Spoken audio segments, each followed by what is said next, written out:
बहुत कुछ हो गया है। मेरा हनीमून हो गया है। मेरे दोस्त मेरे को बोलते हैं, कहते हैं चुप नहीं होती बिल्कुल भी, सारे टाइम जो है बोलती रहती है बोलती रहती है। उन्होंने मेरे से 230 यूरो मांगे। मेरा तो भाई दिमाग ही खराब हो गया। मैंने कहा भाड़ में जाए, मैं तो नहीं करा रही। दिन में धूप आती नहीं है, सारे टाइम बारिश होती है, अभी भी बारिश हो रही है, तो आपको एक्स्ट्रा फी देनी है। ये क्या मतलब है भाई? एक बहुत बड़ी चीज़ हुई है मेरे साथ में, जो कि मेरे को पीआर मिल चुकी है जर्मनी की। अजीब सी हूँ मैं थोड़ी सी, है ना। Hello guys, welcome back to my channel. I hope you all are doing amazing. इतना लंबा टाइम हो गया है, 4 महीने हो चुके हैं मैंने कोई वीडियो नहीं डाली है। और मेरे को तो ऐसा लगता है कि यार मैं जो वीडियोस बनाती हूँ इसके अंदर तो शायद मेरी ऑडियंस जो है वो चेंज होती रहती है, सेम लोग मेरे को नहीं देखते हैं। तो मुझे नहीं पता कि जो लोग मेरे को पहले देखते थे उनको पता है मैं किस बारे में बात कर रही हूँ, कि मैं इतने दिनों से एब्सेंट थी। कैसे हो आप सब लोग? मेरा इतना ज़्यादा मन करता था बीच बीच में कभी कभी वीडियोस बनाने का, क्योंकि ऐसे मैं यूट्यूब स्टूडियो वगैरह पे देखती थी तो आप लोग इतने अच्छे अच्छे कमेंट्स करते हो मेरे को। और मैं ऐसे गो थ्रू कर रही थी अपने कमेंट सेक्शन को, और मतलब कि लोग मेरे को इतना ज़्यादा प्रेस करते थे। मेरे को ऐसा लगा कि मुझे बनानी चाहिए वीडियो, क्योंकि मेरा बिल्कुल मन हट चुका था इस चीज़ से।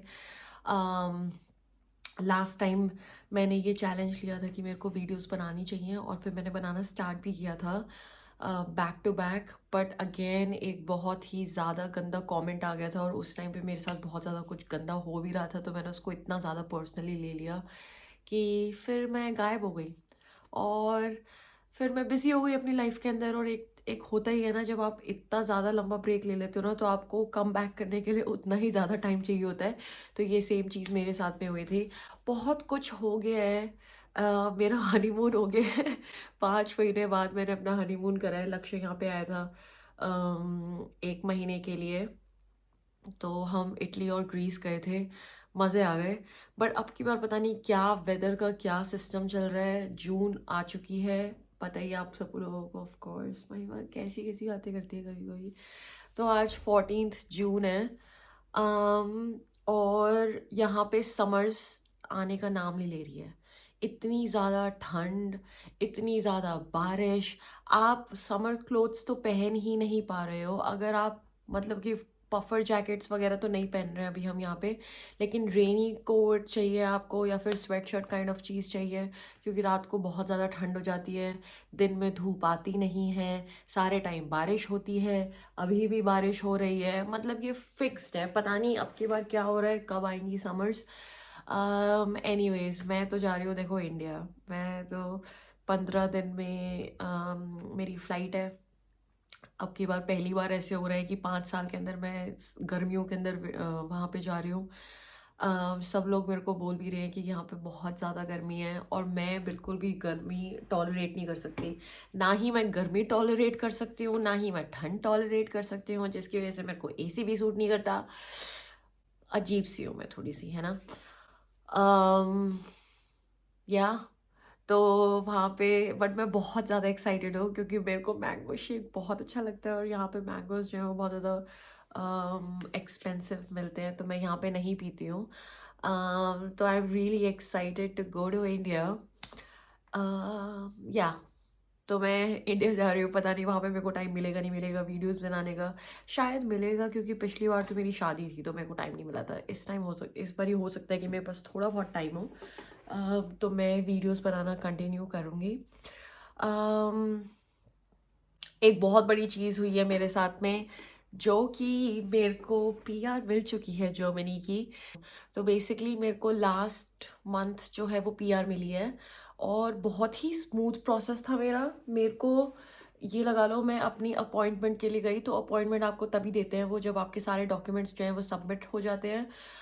तो मेरे पास जो उन्होंने डॉक्यूमेंट्स मांगे थे वो नॉर्मली आपके पास होते ही हैं, तो मैंने वो सबमिट करे। उन्होंने मेरे को फटाफट appointment they the with in 2 हफ्ते बाद ही। बट मैं आप लोगों को सजेस्ट करूँगी कि अगर कोई भी इंसान ऐसा है जो पीआर के लिए अप्लाई कर रहा है, सिटीजनशिप के लिए अप्लाई कर रहा है, आप आपको ज़रूरी नहीं है कि अगर मेरे को 1 मई से मैं एलिजिबल हूँ लीगली पीआर लेने के लिए तो मैं 1 मई को उनको अप्रोच करूँगी। आप उनको फरवरी में भी अप्रोच कर सकते हो, जैन में भी अप्रोच कर सकते हो। अपने डॉक्यूमेंट सबमिट करो, आप अपना अपॉइंटमेंट लो और आपको वो पहले ही पीआर दे देंगे। ऐसा पॉसिबल है, जो कि मेरे केस में हुआ है, राइट। तो उसके बाद में मैं वहाँ पे गई। वहाँ पे जाने के बाद सिर्फ 5 मिनट भी नहीं लगे होंगे, उन्होंने फटाफट मेरे डॉक्यूमेंट्स देखे। उन्होंने बोला कि ठीक है, 1 महीने बाद का उन्होंने मेरे को डेट दी कि उस दिन आ जाना और आपको आपका पीआर मिल जाएगा। तो मैंने बोला ओके।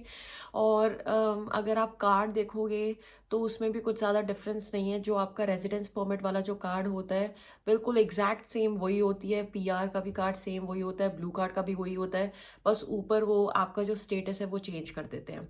तो अभी मेरे को जो पीआर मिली है वो मिली है 10 साल के लिए वैलिड है मेरा जो रेजिडेंस परमिट है। और वो 10 साल के लिए इसलिए वैलिड है क्योंकि मेरा पासपोर्ट 10 साल के लिए वैलिड है। तो उसके अंदर ऐसे रिमार्क्स के अंदर लिखा हुआ भी होता है कि ये तब तक वैलिड रहेगा परमिट जब तक पासपोर्ट है। उसके बाद मेरे को वहाँ पे जाना होगा, वापस से रिन्यू कराना होगा और रिन्यू करा के दे देंगे, इसमें कोई वो नहीं है। अब आप जानना चाहेंगे कि पर्क्स क्या हैं पीआर के लिए। अब मुझे कोई इस कंट्री से बाहर नहीं निकाल सकता। Doesn't matter if I'm employed or not, doesn't matter if I'm earning or not, doesn't matter if I'm changing my jobs or whatever I'm doing, self-employed. Nobody can throw me out of this country now. This is the biggest perk. Second, आपको बेफालतू का आउसलैंडर बिहोर्डर, जिसका मतलब होता है immigration office, foreign office, आपको वहाँ जाने की कोई ज़रूरत नहीं है। किसी भी चीज़ के बारे में आपको कुछ उनको नहीं बताना कि आप जॉब चेंज कर रहे हो। वरना पहले ऐसे होता था यहाँ पे कि मेरे पास कंडीशन थी, जब मेरे को ब्लू कार्ड मिला था मेरे को कंडीशन थी कि मैं 1 साल तक जॉब चेंज नहीं कर सकती हूँ। और अगर मैं जॉब चेंज कर रही हूँ तो मेरे को उनको इन्फॉर्म करना पड़ेगा कौन सी फील्ड में कर रही हूँ, क्या कर रही हूँ। लेकिन अब ऐसा कोई झंझट नहीं है। और ऑफ कोर्स आपको पे भी करना पड़ता है जब आप रेजिडेंस परमिट जो है अपना चेंज करते हो, क्योंकि आपको 100 यूरोज़ और आई थिंक लाइक 120 यूरोज़ वगैरह कुछ पे करने पड़ते हैं। और क्रेज़ी चीज़ ये है कि जब आप रेजिडेंस परमिट के लिए, फॉर एग्जांपल मान लो मैंने लेट अप्लाई करा या फिर मैंने अर्ली अप्लाई करा बट कोई प्रॉब्लम आ गई, तो मैं उनके पास गई, मैंने उनको बोला कि मेरे को रेजिडेंस परमिट चाहिए। वो प्रोसेस ने इतना लंबा टाइम लिया कि आपके पास जो आपका ऑन गोइंग परमिट था वो एक्सपायर हो चुका है। अब आपके पास लीगली कोई भी ऐसा डॉक्यूमेंट नहीं है जो आपको रेजिडेंसी प्रोवाइड करे। तो आप उनके पास जाते हो, आप उनको बोलते हो भाई तुमने 2 महीने से तुम क्या कर रहे हो, अभी तक मेरे को दिया नहीं है, मेरा पहले वाला एक्सपायर हो गया है। तो वो आपको एक पेज देते हैं, उसको बोलते हैं फिक्सियोन्सबेscheinigung। ये एक ऐसे सर्टिफाइड उस पर लिखा हुआ होता है कि आप प्रोसेस के अंदर हो अभी रेजिडेंस परमिट गेन करने के लिए। तो वो जो पेज जो देते हैं वो वैलिड होता है सारी जगह। अगर आप ट्रैवल करना चाहो, कहीं भी करना चाहो, तो वो अगर आप इमिग्रेशन में दिखाते हो तो सब कुछ वैलिड होता है। But still you have to pay for this. You have to pay, it's not too much, but it's just like 13 euros. But 13 euros plus जो आपका रेजिडेंस परमिट का जो फीस है, जो कि 100, 120, 130 इतना है, डिपेंड करता है बहुत सारे फैक्टर्स पे, आपकी सिटी के ऊपर भी। This is crazy. So I don't really have to do all of that now. Also, if I want to change my job, I don't have to inform anyone about it. I can also take 2 jobs because मेरा जो office है ना वो 4 दिन का है। Monday to Thursday मैं काम करती हूँ और फ्राइडे सैटरडे संडे मेरी छुट्टी रहती है। तो मैंने उनको बोला था कि ऐसा हो सकता है कि मैं फ्राइडे को कोई पार्ट टाइम कर लो, तो उन्होंने बोला था कि मेरे को अलाउड नहीं है। Now I can do that legally as well. Also अगर मैं अनएम्प्लॉयड होंगी, अगर मेरी ये जॉब चली जाती है, तो वो मेरे को अनएम्प्लॉयमेंट भत्ता भी मिलेगा गवर्नमेंट से और वो मेरे को हेल्प भी करेंगे दूसरी जॉब ढूंढने के लिए। और इसके क्या क्या पर्क्स हैं? इसके पर्क्स ये हैं बेसिकली, वैसे ब्लू कार्ड के अंदर भी यही था कि आप जो है कंट्री से 1 साल के लिए अवे रह सकते हो। आई थिंक ब्लू कार्ड के अंदर आप 6 महीने के लिए दूर रह सकते थे और आपका जो परमिट है वो वैलिड रहेगा। पीआर के लिए, पीआर में आप 1 साल तक बाहर रह सकते हो और फिर आपका जो वो है वैलिड रहेगा, बट उसके बाद ऑफ कोर्स आपको परमिशन लेनी होती है ना। तो ये सब चीज़ें चेंज हुई हैं और झंझट नहीं है यार। अब मैं सेल्फ एम्प्लॉयड भी हो सकती हूँ, मैं अपना यहाँ पे कोई बिजनेस खुद से भी कर सकती हूँ, मुझे कोई किसी चीज़ का कोई प्रॉब्लम नहीं है। तो मैंने पीआर, मेरे को लेना इम्पॉर्टेंट नहीं था क्योंकि मेरा जो ब्लू कार्ड था वो वैलिड था, मेरे पास ब्लू कार्ड था। और टू बी ऑनेस्ट मेरे को ब्लू कार्ड और पीआर के अंदर मतलब यस, पीआर में ज़्यादा बेनिफिट्स हैं, बट क्योंकि मेरे को इसी साल सिटीजनशिप के लिए अप्लाई करना है, तो ऐसा हो सकता था कि मैं अपना ब्लू कार्ड चलाती और उसके बाद मैं डायरेक्ट सिटीजनशिप में अप्लाई करती, क्योंकि मेरे को पीआर के लिए आई थिंक मैंने, मेरे को एग्जैक्ट बिल्कुल भी याद नहीं है, बट आई थिंक मैंने 150 यूरो कुछ पे करे हैं पीआर के लिए। और अब बहुत सारे लोग पूछेंगे ऐसा क्यों, क्योंकि देखो पीआर मेरे को मिली है अभी 23 मई को शायद मैं कार्ड लेने गई हूँ वहाँ पे, और मेरे को जो सिटीजनशिप का जो प्रोसेस है वो ऑलरेडी मैंने स्टार्ट कर दिया है, बट मेरा जो सिटीजनशिप का जो टेस्ट है उसकी जो डेट है वो इतनी लेंदी है, 3 महीने बाद है मेरा टेस्ट, जिसकी वजह से मेरा थोड़ा सा, वरना मैं अभी अप्लाई कर देती, तो मैं अभी थोड़ा सा रुक रही हूँ टेस्ट देने के लिए। उसके बाद मैं अप्लाई करूँगी।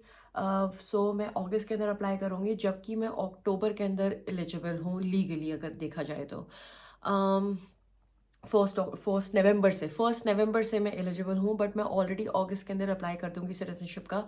तो बहुत सारे लोग ऐसे पूछेंगे कि क्यों मैंने, क्योंकि सिटीजनशिप के लिए भी आपको पे करना पड़ता है 300 यूरोज समथिंग, तो क्यों मैंने ये एक्स्ट्रा 120 यूरोज जो है वो पे करे और ऑलरेडी मतलब इस प्रोसेस को बढ़ाया आगे।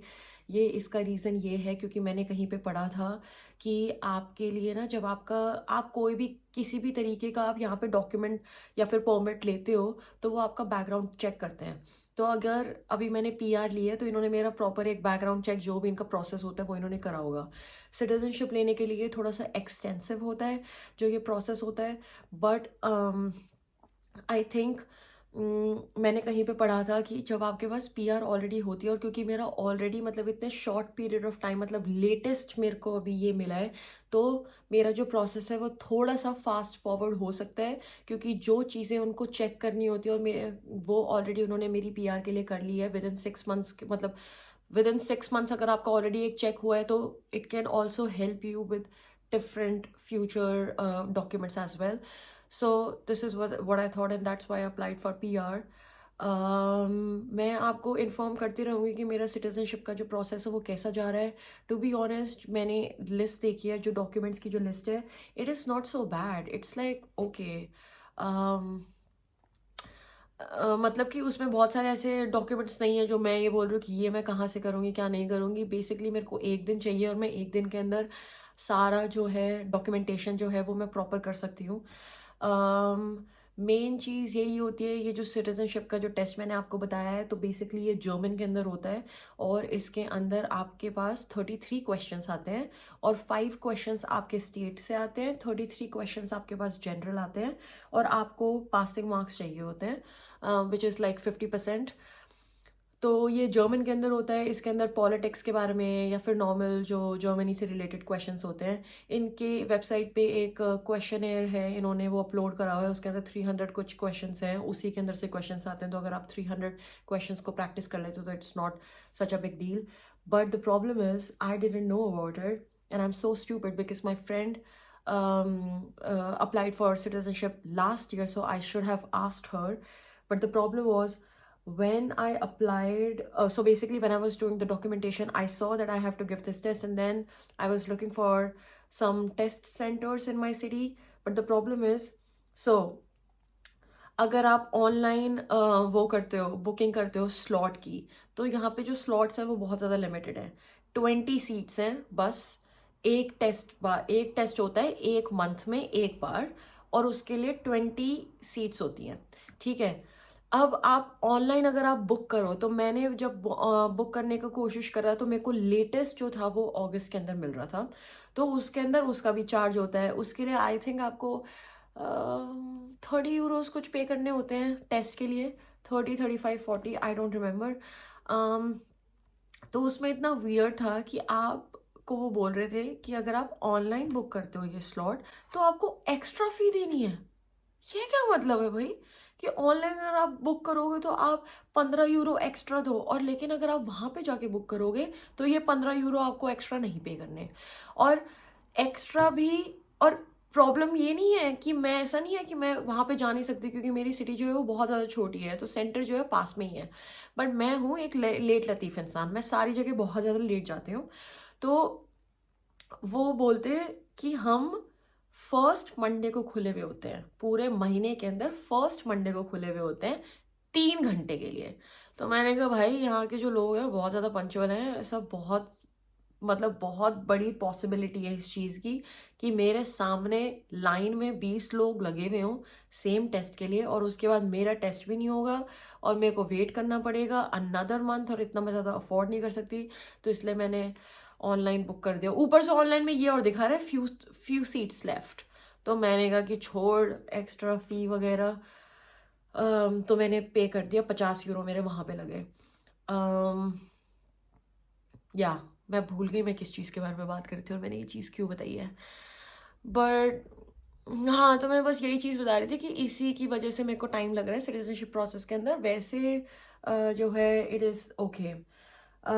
यहाँ पे ग्योटिंगन में बोला जा रहा है कि अगर आप सिटीजनशिप के लिए अप्लाई करते हो तो आपको 1 डेढ़ साल लग सकता है, लाइक 12 मंथ्स टू 18 मंथ्स लग सकते हैं। मेरी फ्रेंड है उसको ऑलरेडी 12 मंथ्स हो चुके हैं। वो अमेरिकन है, उसके पास पीआर नहीं थी, क्योंकि पीआर आपको तभी मिलती है जब आपका अनलिमिटेड कॉन्ट्रैक्ट होता है, वर्क कॉन्ट्रैक्ट। उसका वर्क कॉन्ट्रैक्ट जो था वो अनलिमिटेड नहीं था, मेरा अनलिमिटेड है। मेरा मतलब 67 ईयर्स तक, जब तक मैं होंगी तब तक का है मेरा। तो इसलिए मेरे को पीआर मिल गया, क्योंकि मैं उसको पूछ रही थी कि यहाँ पे वो बिकॉज यहाँ पे वो 10 साल से रह रही है, तो मैं उसको ये पूछ रही थी कि तेरे को पीआर कैसे नहीं मिली हुई। तो उसने मेरे को बताया था इस चीज़ के बारे में। तो मुझे उससे पूछ लेना चाहिए था इस चीज़ के बारे में कि भाई कितना टाइम लगता है कितना नहीं लगता। बट मैं आपको बता रही हूँ मिनिमम मान के चलो 1.5 साल। किसी ने रेडिट पे लिखा हुआ था, एक इंडियन लड़का था, तो उसने लिखा हुआ था उसके पास पीआर थी और फिर उसने बर्लिन के अंदर अप्लाई किया था सिटीजनशिप के लिए, जहाँ पे और ज़्यादा मेरे हिसाब से लोग ज़्यादा रहते तो ज़्यादा एप्लीकेशंस होनी चाहिए। बट उसने बताया कि उसको सिटीजनशिप जो है वो 4 महीने के अंदर मिल गई। इसी चक्कर में मैंने पीआर वाला प्रोसेस कर दिया मैंने भी। जब सिटीजनशिप मेरे को मिलेगी उसके बाद मेरे को अप्लाई करना है ओसीआई कार्ड के लिए, क्योंकि ऑफ कोर्स मेरे को अपना इंडियन पासपोर्ट जो है वो सरेंडर करना होगा, और फिर मैं ओवरसीज सिटीजन ऑफ इंडिया का कार्ड लूँगी ताकि मैं इंडिया विजिट कर सकूँ, इंडिया में रह सकूँ। और फिर मेरे को यहाँ पे जर्मन पासपोर्ट के लिए अप्लाई करना है। तो काफ़ी लेंदी प्रोसेस है, मतलब ये लगा लो 1.5 साल का। अगर आपको 1 साल में सिटीजनशिप मिल जाती है तब भी आपको 1.5 साल तो लग ही जाएगा ओसीआई ऑर्डर करने में, पासपोर्ट ऑर्डर करने में। और ये बहुत टाइम लगाते हैं, हर चीज़ के अंदर ये बहुत ज़्यादा टाइम लगाते हैं। अभी मैं प्रोसेस के अंदर हूँ कि अपना मैरिटल स्टेटस मेरे को चेंज कराना है। तो मैं सिटीजन्स ऑफिस गई और मैंने उनको बोला कि भाई अब मैं मैरिड हूँ, तो मेरा नाम वगैरह तो कुछ भी चेंज नहीं हुआ है, बस मेरे को सिंगल से मैरिड कराना है।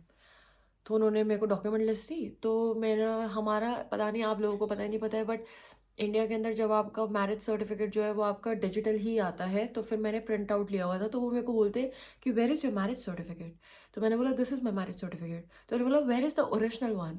तो मैंने बोला there is no original one, like we got this from a website where all of these like marriage certificates gets uploaded and then you download it, and this is a print copy of my marriage certificate, like I don't really have any other document to show you।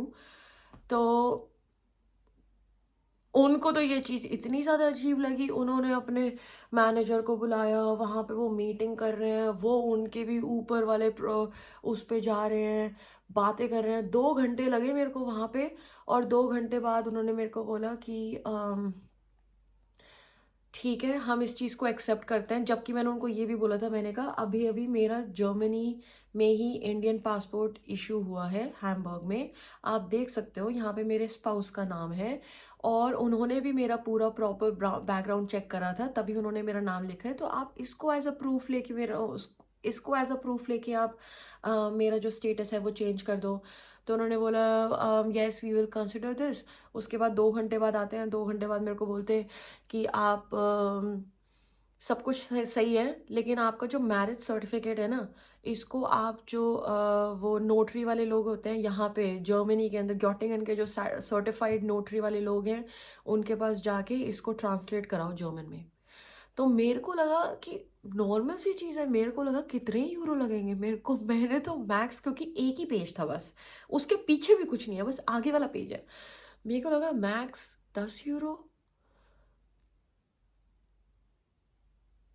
उन्होंने मेरे से 230 euro मांगे। मेरा तो भाई दिमाग ही खराब हो गया, मैंने कहा भाड़ में जाए, मैं तो नहीं करा रही। 230 यूरो थोड़े ना लगता है यार एक पेज को ट्रांसलेट कराने के लिए। और ऊपर से वो ट्रांसलेट कराई क्यों रहे हैं? क्योंकि उन्होंने बोला कि हमें ये ट्रांसलेट कराने की ज़रूरत है, क्योंकि व्हाट इफ़ कोई और आके हमारी जगह पे काम करता है और उसको इंग्लिश नहीं आती और फिर उसको कन्फ्यूजन होगी कि ये क्या है ये क्या नहीं है। जबकि अगर आपको पता है मैरिज सर्टिफिकेट हमारे वाला जो है वो प्रॉपर उसके अंदर लिखा हुआ होता है इंग्लिश के अंदर। अम, तो मैंने कहा भाई तुम मेरे से 5 साल से इतने डॉक्यूमेंट्स ले रहे हो, यहाँ पे ना मेरे, अगर आप लोग जब यहाँ पे आओगे तो आपके नाम की फाइल बनाते हैं ये लोग। उसके अंदर आप जितना भी उनसे कम्युनिकेट करते हो विया email, telephone, whatever, in person, तो हर चीज़ का वो प्रिंट आउट लेते हैं, उस फाइल के अंदर रखते हैं, उसके ऊपर आपका नाम लिखा हुआ होता है। मेरी इतनी मोटी फाइल है यहाँ पे जिसपे मेरा नाम लिखा हुआ है, जिसमें मेरे सारे डॉक्यूमेंट्स वगैरह हर चीज़ सबमिट है, सारी ईमेल्स जितने भी मैंने ईमेल्स उनको भेजी हैं, सब कुछ, जैसे पता नहीं मैं क्रिमिनल हूँ। तो मैंने कहा तुमने वो जो फाइल बना रखी है इतनी मोटी, उसके अंदर तो सब कुछ इंग्लिश में है। मैंने तो आज तक जितना भी सारी चीज़ें डॉक्यूमेंट्स सबमिट करे हैं वो सारे इंग्लिश में डॉक्यूमेंट सबमिट करे हैं। तो अब मैरिज सर्टिफिकेट का ऐसा क्या हो गया कि ये आपको जर्मन के अंदर चाहिए? बट व्हाटएवर, मैंने तो नहीं कराया चेंज 230 यूरो सुन के। पता नहीं, कभी कभी मेरे को लगता है कि मुझे करा लेना भी चाहिए। मैं देखूंगी सिटीजनशिप के टाइम पे अगर मेरे को बोलेंगे कि चाहिए तो तब मैं करा लूँगी। अभी मैं नहीं करा रही बेफालतू का। क्या स्टेटस जो है, अपना नाम तो सेम ही है और वैसे भी मिस ही लगता है आजकल, तो मिसेस भी नहीं होता, तो बस वहाँ पे मैरिड से, सॉरी अनमैरिड से मैरिड कराना था। But whatever, so this is what is happening in my life right now. कितना चबड़ चबड़ करके बोलती हूँ मैं। मेरे दोस्त मेरे को बोलते हैं, कहते हैं चुप नहीं होती बिल्कुल भी, सारे टाइम जो है बोलती रहती है बोलती रहती है। But this is not true. Anyways, मेरे को आप लोगों से बात करके बहुत अच्छा लगा। आप लोग प्लीज़ मेरे को कमेंट करना about any suggestion you have for the future videos. I think I should do it. Like I think I should seriously do it. क्योंकि बहुत लोगों को मेरे बहुत लोगों को मेरे से जो है वो फ़ायदा हो रहा है। और मेरे को मज़ा तो आ ही रहा है। अगर कुछ और नहीं मिल रहा तो कोई बात नहीं, बट मुझे अच्छा लग रहा है कि मैं किसी की हेल्प कर पा रही हूँ। और बात करना यहाँ पे आके, मतलब कैमरे पे बात करना, और फिर आप लोग अपनी चीज़ें बताते हो या फिर आप लोग कमेंट्स करते हो, फिर मैं जो भी इस वीडियो पे कोई भी कमेंट करेगा उसको मैं प्रॉमिस कर रही हूँ मैं सबको रिप्लाई करूँगी। क्योंकि पहले मैं करती थी सबको रिप्लाई, उसके बाद में मेरा बहुत ज़्यादा वो हो गया, बट अब मैं फिर से स्टार्ट कर रही हूँ ये। तो अगर आपको मेरे से कुछ भी पूछना है, कुछ भी डाउट करना है, इंस्टाग्राम पे मत मैसेज करो अभी मेरे को, क्योंकि इंस्टाग्राम मेरा बहुत ज़्यादा फुल है और मेरे को उसको खोलने का भी मन नहीं करता, वो रिक्वेस्ट वाला। उसमें बहुत ज़्यादा लंबे लंबे मैसेजेस हैं यार। I am so sorry, I know आप तो कंसर्न होगे करते होगे, बट मैं it is very difficult for me to reply to them, you know. तो आप मेरे को यहाँ पे, अभी मैं क्योंकि सबका कमेंट्स कर जो है रिप्लाई करूँगी, तो आप प्लीज़ मेरे को यहाँ पे जो भी पूछना है, मुझसे कुछ बात करनी है, कुछ भी करना है, आप सब मेरे को यहाँ पे लिखो, सजेस्ट कर सकते हो मेरे को videos. And I really really really missed you, I hope you missed me too. But this time I am promising you that I am going to be consistent. I can't say too much, क्योंकि अभी अब आपको पता ही है 2 हफ्ते में मैं जा रही हूँ इंडिया। तो मैं 1.5 महीने के लिए जा रही हूँ इंडिया, और तब मेरे को ना ऑफिस भी करना है, क्योंकि मैं वेकेशन पे नहीं जा रही। वेकेशन मैं बाद में लूँगी, मुझे फिर से जाना है इस साल इंडिया, तो फिर वो मैं बाद में लूँगी। और अभी मैंने हनीमून के लिए भी थोड़ी बहुत वेकेशन ले ली थी, तो मेरे को वहाँ पे ऑलरेडी टाइम डिफर इतना करेगा। उसके बाद अब मैं मैरिड हूँ, तो मेरे को थोड़ी सी और रिस्पॉन्सिबिलिटीज़ हैं मेरे में, और फिर मुझे अपनी फैमिली को भी मिलना है और ट्रिप्स पे भी जाना है और सारी चीज़ें करनी है। तो I am not sure, but at least like अगर ज़्यादा नहीं तो कम से कम हफ्ते में 1 वीडियो तो मेरे को डाल देनी चाहिए, है ना। तो मैं ये करना स्टार्ट करूँगी। ऐसा लग रहा है जैसे मैंने काजल लगाया हुआ है, बट मैंने काजल नहीं लगाया हुआ, क्योंकि मैं अभी सो के उठी हूँ, मैं नहाई भी नहीं हूँ। मतलब मैंने फेस वॉश वगैरह ब्रश वगैरह करा है, ब्रेकफास्ट करा है, बट मैं नहाई नहीं हूँ। मेरे को पता नहीं क्या हुआ एकदम से, मैंने कहा कि आज वीडियो रिकॉर्ड करते हैं। कल रात को यहाँ पे क्रेजी दिन था, कल्चरल नाइट बोलते हैं, हमारे यहाँ पे तो होती है, I am not sure about any other city. तो यहाँ पे ना जो यूनिवर्सिटी होती है, बहुत सारे डिफरेंट डिफरेंट ब्रांड्स होते हैं, जैसे कि I don't know like beer brands, और बहुत सारी कंपनीज होती हैं। तो वो सब लोग मिलकर एक दिन स्पॉन्सर करते हैं यहाँ पे। तो यहाँ पे बहुत सारे कॉन्सर्ट्स होते हैं, मतलब छोटे लेवल पे कॉन्सर्ट्स हो रहे हैं with in city.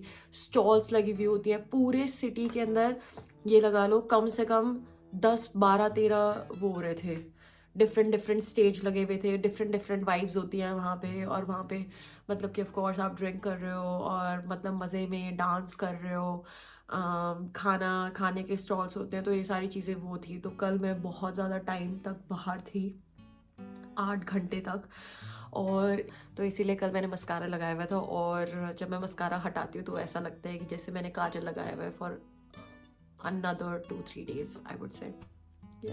I don't no आपको ये इन्फॉर्मेशन चाहिए थी या नहीं चाहिए थी, मैंने दे दी।